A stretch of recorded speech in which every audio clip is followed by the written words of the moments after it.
Hello there again. Okay, so I just decided I'm kind of binging the uh the uh the extras for Avengers Endgame, and I the commentary for the entire fucking movie apparently by Joe and Anthony Russo, and I'm want to fucking see this because I'm just gonna see the Ronin scene for now.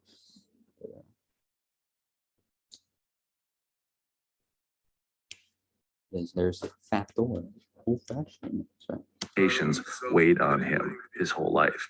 And the arc that he goes through is to get rid of expectations, is to embrace the guy that he is, not the one he's supposed to be. Which I think is one of the more powerful messages of the movie. Mm. Embrace who you are and not who people expect you to be. Sure.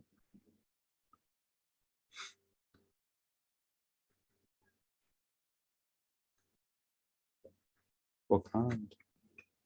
There's beer on the ship. Fortnite.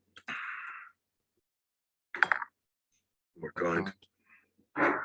Again, it ends with a joke, but he's got tears in his eyes. Yeah. You know, which is what grounds it.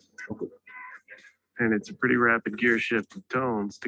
So there's this is my like all-time favorite MCU scene, or at least one of them. It's Ronin's only scene in the MCU, and I'm hearing the directors talk about it for the first time, and I know Clint just came down from like nowhere, kind of Batmaning it through a throwing star, kill a guy. To come to this, yeah, right. It's like each of these characters are in their own movie. See, there's a throwing star right there. Yeah. You know, which is what grounds it. And it's a pretty rapid gear shift of Throwing star. tones Oh, to come to this. Yeah, right. Ready? It's like Boom. Wait. each of these characters. Boom. Look at that. Fucking dead. I want to see Tears in that his other one. eyes. It looked like there was Yeah, which almost is what two grounds through it. it. I thought it was just one. And it's a pretty rapid gear No way. Was it fucking two? tone to come. No way. Yo, hold up. That's fucking. How did I Again. not notice it? It ends with a joke, but he's got tears in his eyes. Yeah. You know, which is what grounds it. And it's a pretty rapid gear shift. Oh, so there's one. You can see that. Tone All right, maybe it was to just come one, to but that's this. so cool. Yeah, I'm gonna analyze. It's like that each later. of these characters are in their own movie and they have to be pulled out of it and brought back to the main story. There's Do another you one. guys want to talk about your influences here for this, which is essentially a oneer for, is it the whole time? Yeah, it's a Yeah, one or it's two a long reveal of shot. Natasha. Yeah. But it is, you know, shot over the course. I really hope Jeremy Renner did most of the own stunts for at least for this Ronin fight. I know there's a picture of the stunt guy in the Ronin suit, so I don't know why, but Jeremy says he does all of his own stunts, and I hope he does, or at least most of his own stunts. But I kind of just hope that he actually did like most of the sword fighting here. Yeah. Nights in Atlanta to look like Tokyo. I want to say you kept referring to Black Rain. Is that right? It was a sort of neon look of Black Rain. Of course, the water drops falling from the sky. Yeah, I mean, look, part of the fun again is to show the wide variety of experience that all these people were going through. That's right. Yeah. And so by pushing things stylistically here, we had a perfect excuse for doing that because Hawkeye had gone to such a dark and fringe place compared to everybody else. Right.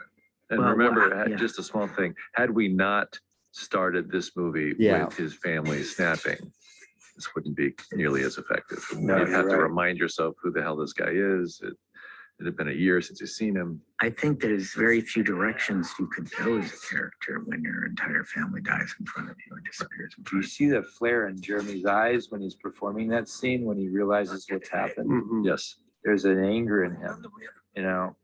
And now he's traveling the world punishing bad people who survive the snap.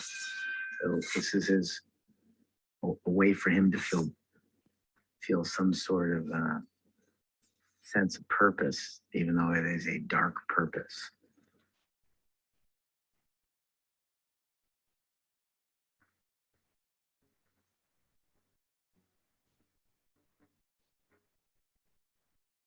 You shouldn't be here.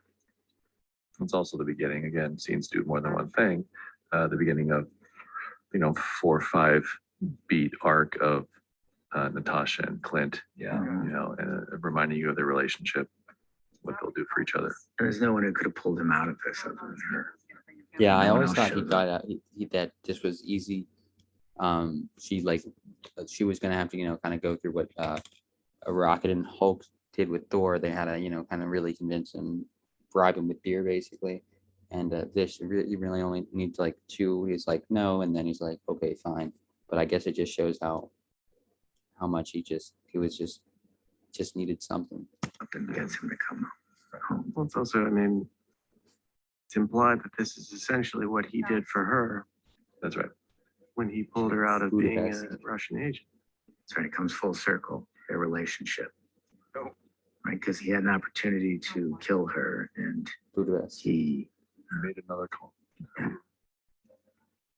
and changed her life. And now here she is, changing his.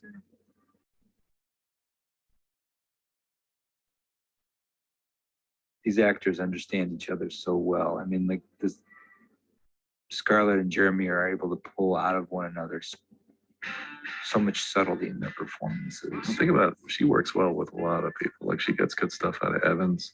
I mean, like she's Yeah. linchpin. I do wish like Hawkeye and Thor had some more scenes together. Hawkeye and Cap.